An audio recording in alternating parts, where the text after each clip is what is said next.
નમસ્કાર મિત્રો, સમાચાર સેતુ પર આપનું સ્વાગત છે। અહીં મળશે ગુજરાત, દેશ અને દુનિયાના તાજા સમાચાર, બ્રેકિંગ ન્યૂઝ અને મહત્વપૂર્ણ અપડેટ્સ। છાસા અને ઝડપી સમાચાર માટે જોડાયેલા રહો સમાચાર સેતુ સાથે। ચાલો જાણીએ આજના મુખ્ય સમાચાર। વરસાદનું પૂરું થયું નથી ત્યાં વાવાઝોડા માટે તૈયાર રહો, અંબાલાલે કીધું એટલે ફાઇનલ। મહિના સાથે કરી આગાહી, ઓગસ્ટમાં રહેશે ભરપૂર વરસાદ।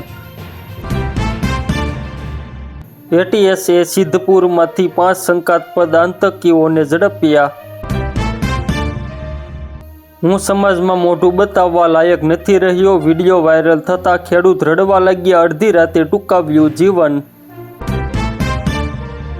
અમદાવાદ સહિત રાજ્યભરમાં ઓટો રિક્ષાનું ભાડું મોંઘું, મિનિમમ ભાડું સીધું ₹25 કરાયું, રાત્રે 50% વધારાનો ચાર્જ લાગુ।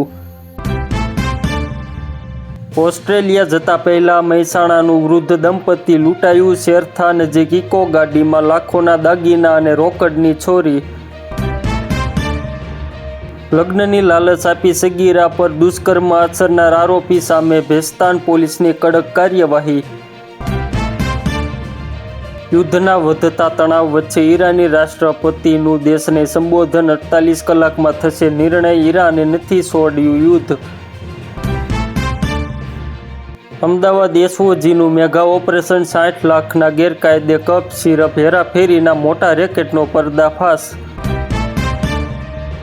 તહેવારો પહેલા ખાંડ, ખાદ્ય તેલના ભાવમાં ભડકો, સિંગ તેલ ડબ્બો 2900, ખાંડ 50ને પાર।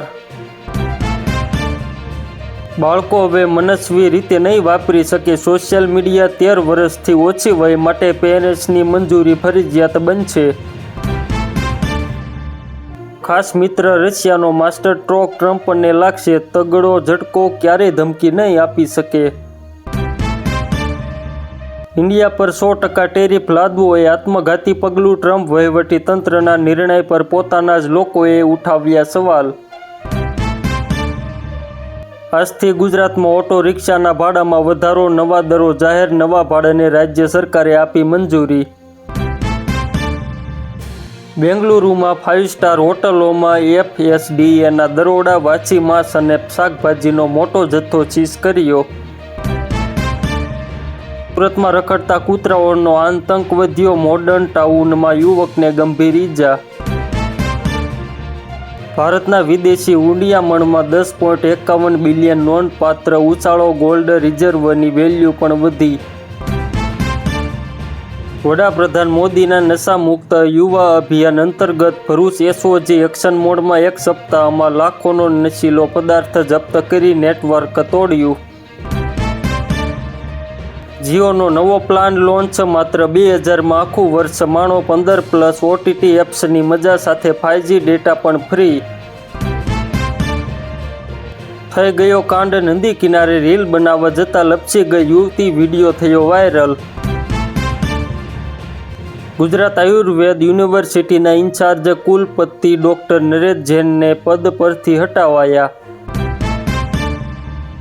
પ્રયાગરાજમાં રાહુલ ગાંધીનો હલ્લાબોલ, વિદ્યાર્થી સંવાદમાં શિક્ષણ અને બેરોજગારી મુદ્દે સરકારને ઘેરી। પોરબંદરમાં ગાંધી સ્મૃતિ ભવનની દુર્દશા, કરોડોના ખર્ચે બનેલી ધરોહર બની અસામાજિક તત્વોનો અડ્ડો। આ હતા આજના ટોપ સમાચાર। ગુજરાત, દેશ અને દુનિયાના તાજા સમાચાર માટે જોડાયેલા રહો સમાચાર સેતુ સાથે। ચેનલને સબસ્ક્રાઈબ કરો, વિડીયોને લાઇક કરો અને શેર કરવાનું ભૂલશો નહીં। આભાર।